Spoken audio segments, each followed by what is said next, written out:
Welcome back to JayhawkJukebox. I'm Nathaniel. And I'm Grace. And we're back again to do Song of the Week for a second week in a row. She's trying to expand my musical taste besides the rock genre, which is what I've been stuck in for many, many years and haven't really heard any other music. So Grace, tell us about your song this week. So this week I did Ivory by Unusual Demont, and he is an artist from Madison, Wisconsin.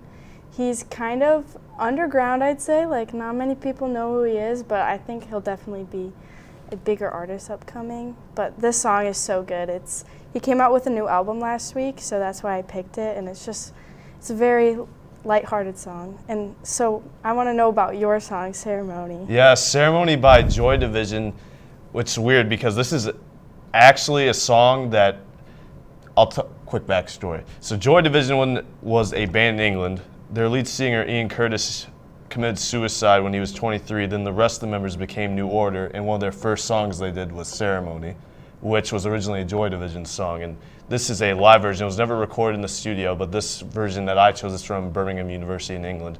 And I just love Joy Division's guitar playing so much because it's harder and it's different than everybody else I've really heard before. Mm-hmm. I just love things that are different. And yeah. Your song, too, this week I really enjoyed because it's different. It's different. Not something that you might hear on like pop radio because there's not a lot of difference on the main radio airplay today. I agree. And I saw that your song had like 3 different versions. Yes, of it. There's many different versions of that song. And it was one of the last songs that he wrote before he passed away, right? Yeah, and that show was 2 weeks before he committed suicide, too. Yeah. And they were about to go on the United States on their first like big tour, and the day before they left, he committed suicide. That was so sad. It is. He was a truly great artist, and that's a lot of artists are taken away young from us these days, it seems. Yeah, I definitely agree. But now, back to your song. How did you find out about this artist? Have you been listening to him for a while? He doesn't have that many songs out. This was his first like EP.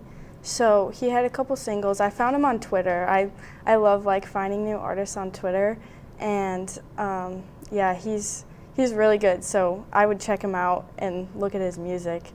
I probably would check out more of his music, which I can't believe I'm saying that, but some new music I would probably check out more into because it was really good, really soft sound, and it's obviously has alternative roots, which I really liked about that too. Yeah, for sure. He's actually going on a European tour, I believe, and then he was also featured like on Pollen. It's over 1 million liked playlist on Spotify. Very cool. So yeah, I know. So what sparked your interest to pick this song this week? Well, I always want to do a song that not a lot of people know about. And Joy Division's a pretty well-known band, especially if you're like a music buff like I am, or if you're just an alternative music fan in general. They're a very important band of the 70s and the early 80s, and they really defined what the sound afterwards came. But, sorry, what was your question again? Like, why did you choose it?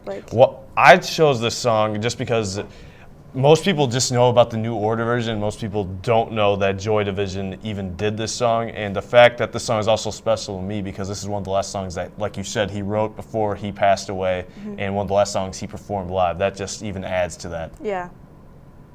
But overall, I'm giving your song, I'd give it a solid 4 out of 5. 4 out of 5? I haven't given a new song a 4 out of 5 in quite a while, so congrats on getting me to like some music. I hope you like some older alternative stuff. No, yeah, it's definitely opening my sense of music. That's good. That's the whole goal of this segment, really, is to get new people to listen to songs they haven't heard about or just open their expansion on their music minds. Yeah. But we're going to take a quick break, and I'll be right back to talk Desperado with Nathan. For students searching for a way to stay active in an outdoorsy way, the City of Lawrence has bike trails running in every direction, and with the new bike share program, we can stay in shape as we tour the sights of our beautiful city. Clinton Lake is only a short 30-minute bike ride away from Daisy Hill and has the most incredible sunset location in all of Lawrence. Walking campus may give you the KU calves, but biking can give you the KU thighs. Bike Lawrence today. Welcome back. I'm Nathan. And I'm Nathaniel. And today we are on the second album of the Eagles' first 6 albums, Desperado, and their first thematic album. So what did you think of it? Well, I've heard this album before, and I haven't really gone back to the Eagles in quite a while, but I'm glad that we picked up from the very beginning and we're kind of going through their whole history, their early history especially. And this was my favorite album when I was listening to the Eagles all the time, and it's still my favorite album. It's one of their best works, and I love the thematic parts of this album. You know, I always thought, before I really went back and listened to this over the last few weeks, I'd always thought it was one of their worst albums. Not that there is a bad Eagles album, but it wasn't one of their strongest, partly because of the thematic, Western to it.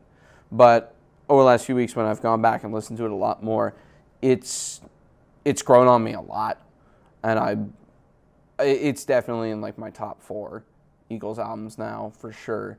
I mean, it is spectacular how everything meshes together except for maybe 1 or 2 songs. It just flows so well from song to song, and you can even tell on the end of these songs there's supposed to be continuations. Moving into the song, which I really liked. Where we go from I can't remember it now, but there's it's from there's the banjo that goes into Outlaw Man that Bernie Len does. I can't remember off the top of my head what that's called. I really should, but I can't. Yeah, you're the Eagles guy. I know. I don't know why I've forgotten that suddenly. But, that like 50-second banjo that goes right into Outlaw Man is spectacular. And really, I'd say the only song in here that doesn't really fit that Western thematic is Out of Control. That's a much more rocked out track, which it's, in my opinion, it is the weakest track on here just because it does not fit the Western theme. But it's not a bad track by any means. Not at all. And there are some truly iconic tracks on here too. Desperado is one of my favorite songs ever. Yeah. But my favorite Eagles song is actually on this album. Doolin' Dalton it has to be my favorite on this. It's tough to say what my favorite album is, or my favorite song on here is. There's one of my favorite Randy Meisner songs in Certain Kind of Fool, which really good one, I really like that song a lot. But I would say really my favorite thing on here is the Doolin' Dalton Desperado reprise at the end. I just love the way that flows together, and you get a lot more harmonized vocals on there as well. And when Don Henley hits those high notes at the beginning of the Desperado reprise, that is one of my favorite tracks throughout their entire catalog, but especially on here. And obviously Desperado is an absolute fan favorite. That it's weird because this album flopped when it first came out. Which is very surprising. Yeah, it completely flopped. And it was not appreciated until we get later as the Eagles go along. Really, it started to gain a little more popularity when Linda Ronstadt covered Desperado. That got it some more attention and people started to revisit it a little bit. But yeah, when this first came out, it absolutely flopped. It is easily the worst performing Eagles album. And, I mean, they really didn't have any hits off of this.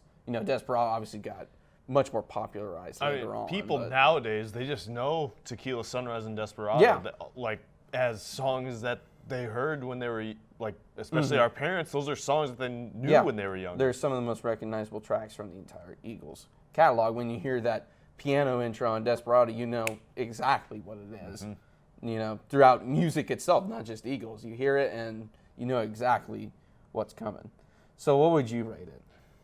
Like I said, favorite Eagles album, 10.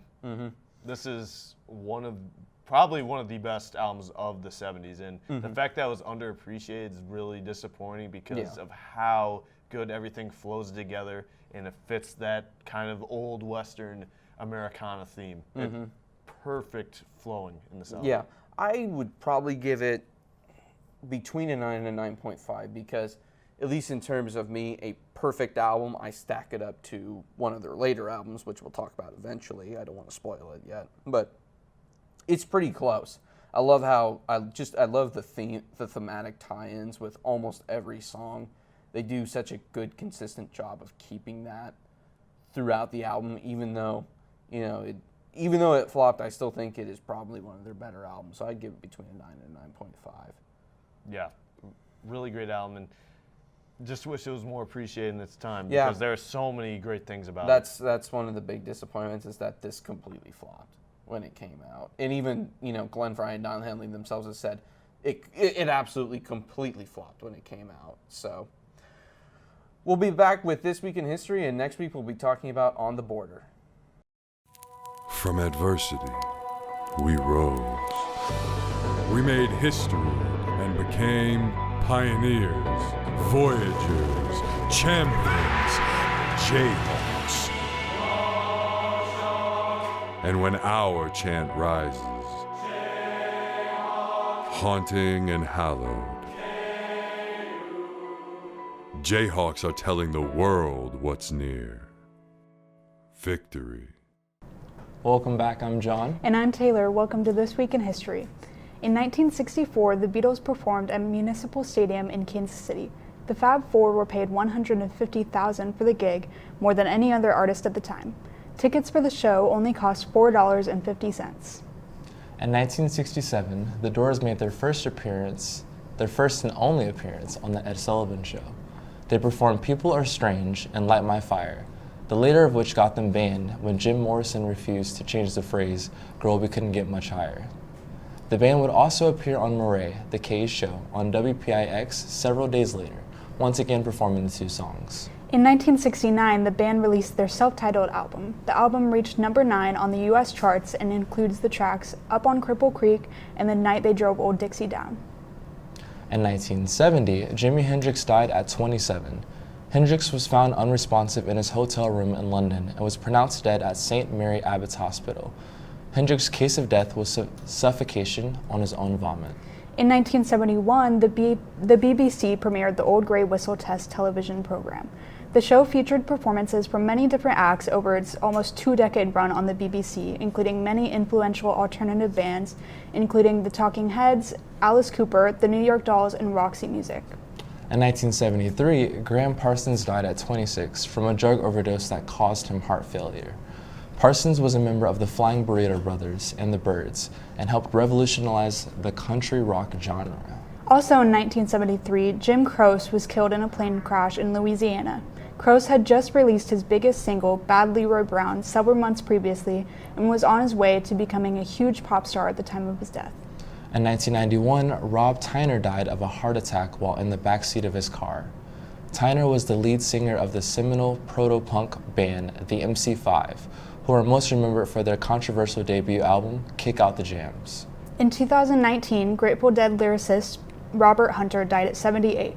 Hunter wrote some of the band's most iconic songs, including Uncle John's Band and Dark Star. In 2020, Tommy DeVito of the Four Seasons died at 92 due to complications from COVID-19. He was the leading guitarist and founding member of the group. That's all for This Week in History. Tune in next week at 4 and be sure to follow us on our socials on Twitter at Jayhawk_Jukebox and on Instagram at JayhawkJukebox.